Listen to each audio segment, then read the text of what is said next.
На собствен риск прекарайте 24 часа с мен, като човек, който спи по 5 часа на нощ. И за първи път си правя voice review, ще пея във видео точно така.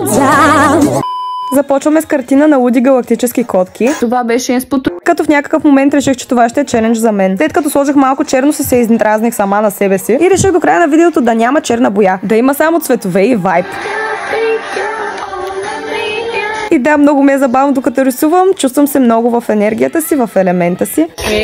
И ето, че картината е готова. Но повече за нея в отделно видео. Хора, има розов. И ако си оставам до сега, ставаш свидетел как ще преборя един мой голям страх.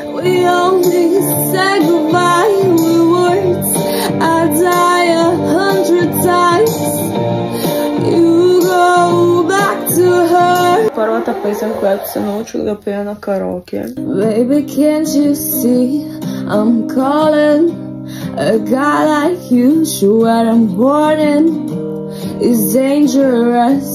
I'm falling, you're dangerous, not loving him.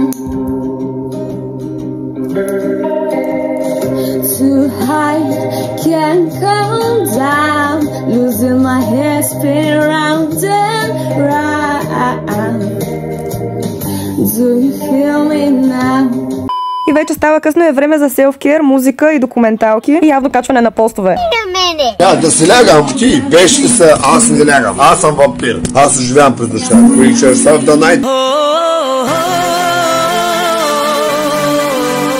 Къде отиде Катар? Какво се случва за Сияна? Нов приятел ли има? Нали имаше годеник? Какви са тия глупости, дето качва? Бърках ли се тотално? Това е въпрос на гледна точка. А после установих, че в леглото ми има брокат и се легнах като това суши.